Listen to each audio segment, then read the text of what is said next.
Si le 6 juin 1944 fut le jour de notre libération, il fut aussi celui de durs sacrifices pour beaucoup de nos vieilles cités. Caen, ville-musée, Caen, un des centres les plus riches en souvenirs d'art, a payé un lourd tribut à la victoire. Les 2/3 de la ville ont été détruits. Sur 168 édifices classés ou remarquables, il n'en reste plus aujourd'hui que 23 intacts. Tout le centre de la ville est rasé.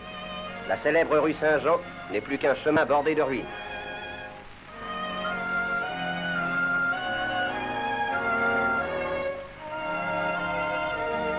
Les vieilles maisons, les hôtels particuliers qui faisaient le charme et la réputation sont presque tous rasés.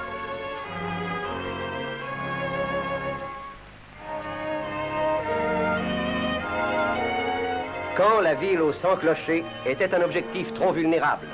Et il n'y a guère d'églises ou de chapelles qui n'aient été bombardées, incendiées, écrasées.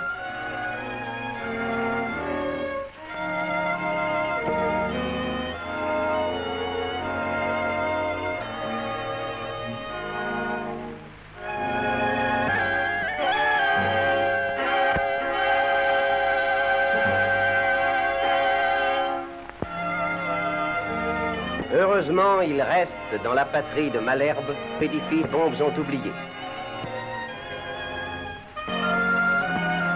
Le palais de justice.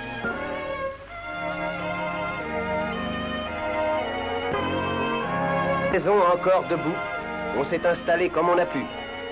La vie ne perd jamais ses droits. Détruit.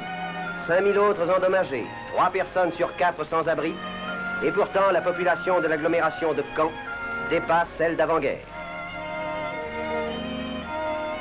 Il a fallu édifier à la hâte des baraques de bois ou de tôle pour abriter les sans-abri.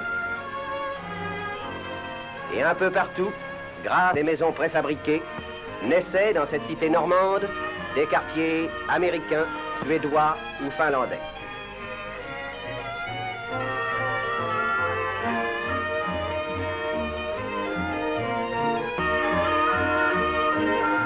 Des cités marchandes s'élevaient, auxquelles des enseignes disproportionnées donnaient un air piquant de kermesse.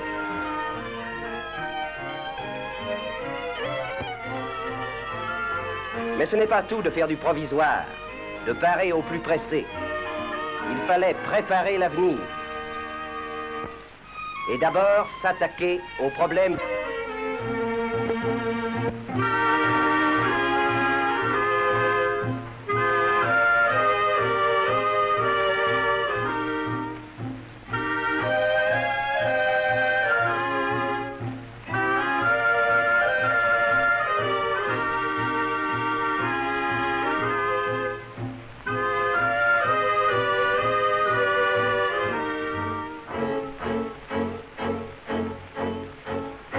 De mai à décembre 1946, en 8 mois, 1 million de mètres cubes de gravois furent enlevés.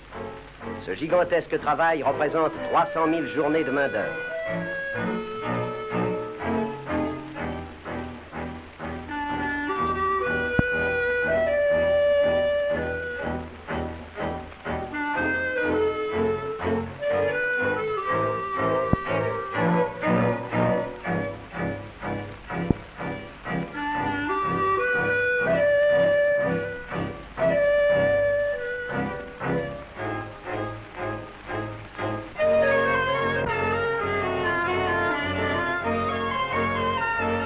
Lorsqu'enfin les travaux de déblaiement furent terminés, les habitants de Caen reprirent possession de leur ville et s'habituèrent peu à peu à son nouveau visage.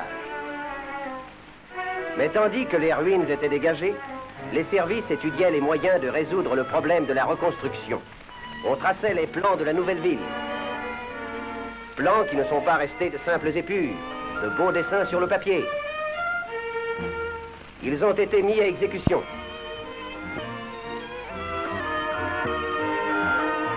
Petit à petit, des maisons se sont élevées. D'abord modestes, puis plus importantes. Mais on a voulu que toutes aient de l'air et de la lumière et aussi qu'elles bénéficient des commodités modernes.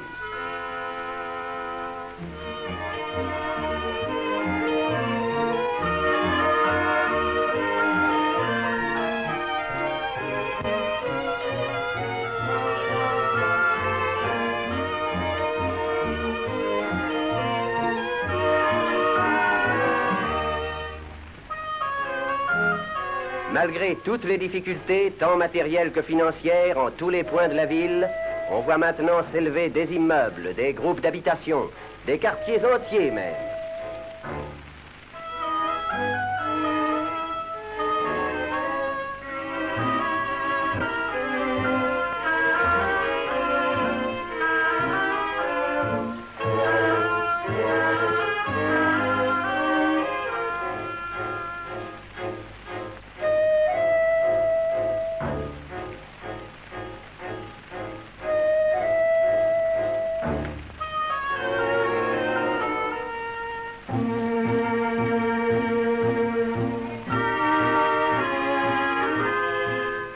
Les services avaient monté à la hâte plus de 2000 baraquements provisoires.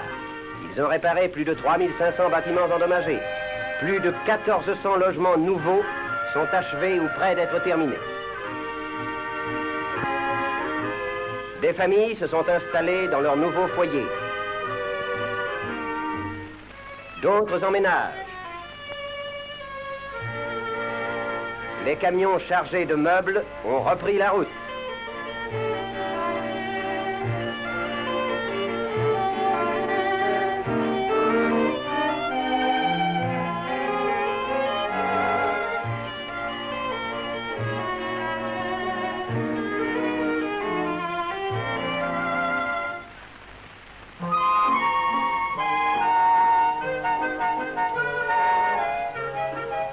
La maîtresse de maison, étonnée et heureuse de retrouver un vrai appartement, constate que des aménagements rationnels lui simplifient l'existence. On a cherché à lui rendre la vie plus agréable, à elle, sa famille, ses enfants.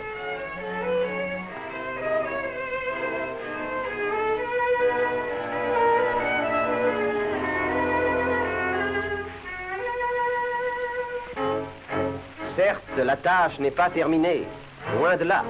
Il reste bien des gens à loger. 29 nouveaux îlots d'habitation sont à l'étude. Caen bourdonne du bruit des bétonnières.